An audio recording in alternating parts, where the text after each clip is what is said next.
बलात्कार, क्या ध्वनित करता है ये शब्द हमारे मानस पटल पर। एक स्त्री के प्रति पुरुष का जबरन शारीरिक अत्याचार या इससे भी कहीं ज्यादा कुछ ऐसा जिस पर देर तक और दूर तक सोचने की जरूरत है। ना ये शब्द नया है, ना ये कृत्य। हर बार बस पीड़िता नई होती है और पशुता की सीमाओं को लांघने वाला पुरुष नया होता है। पिछले कुछ वर्षों से लगातार बलात्कार की घटनाओं में बढ़ोतरी देखने को मिली है। इन खबरों ने क्या सचमुच हमारे मन मस्तिष्क को विचलित किया है? बलात्कार ये शब्द लिखते हुए एक दर्द रिश्ता है मन के भीतर। एक चित्कार उठती है आत्मा की कंदराओं से। कहां और कितनी स्वतंत्र है आज की स्त्री?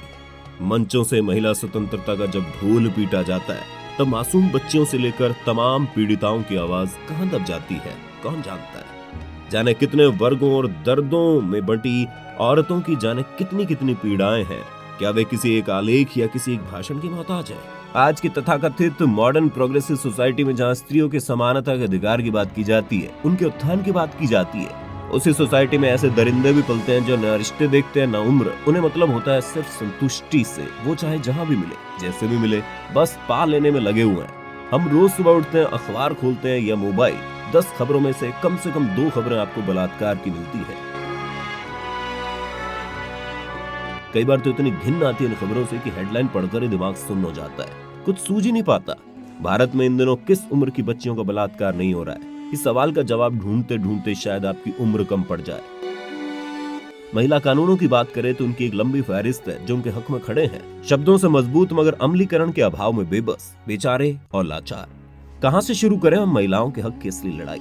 नेशनल क्राइम ब्यूरो की 2021 की रिपोर्ट के मुताबिक भारत में प्रतिदिन 86 बलात्कार के मामले रिकॉर्ड किए गए। ये वो मामले हैं जो कानून की नजरों में आए। ऐसा न जाने कितने बलात्कार के मामले हैं जिन तक कानून की पहुंच ही नहीं होती। पीड़िता के शारीरिक बलात्कार के बाद उनका मानसिक बलात्कार भी होता है, चाहे वो अदालत में होता हो, समाज में हो, उनके कार्यस्थल पर हो या मेडिकल जांच के दौरान। अब आप सोच रहे होंगे मेडिकल जांच के दौरान मानसिक बलात्कार कैसे हो सकता है भला?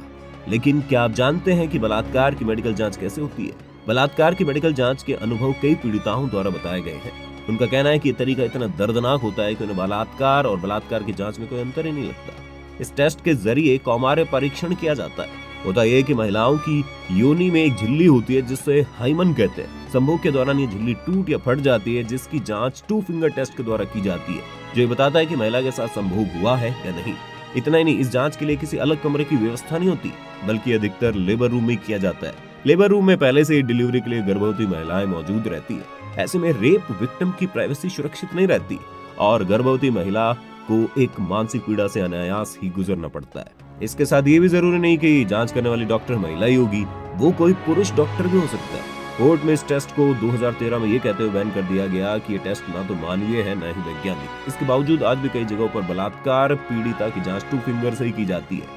एक्सपर्ट बताते हैं कि संभोग के अलावा भी कई कारणों से हाइमन टूट सकती है। इसमें कोई खेल खेलना, साइकिल चलाना, टेम्पोन का उपयोग करना या चिकित्सा परीक्षणों के दौरान शामिल है। वहीं डॉक्टर्स का यह भी मत है कि जब प्राइवेट पार्ट की मांसपेशियों में शिथिलता का पता लगाने की बात आती है तो मनोवैज्ञानिक अवस्था एक प्रमुख भूमिका निभाती है, क्योंकि एक व्यथित व्यक्ति के मामले में प्राइवेट पार्ट की मांसपेशियां तनावपूर्ण हो सकती है, जैसा कि एक बलात्कार पीड़िता के मामले में होता है। तो आज के लिए बस इतना ही।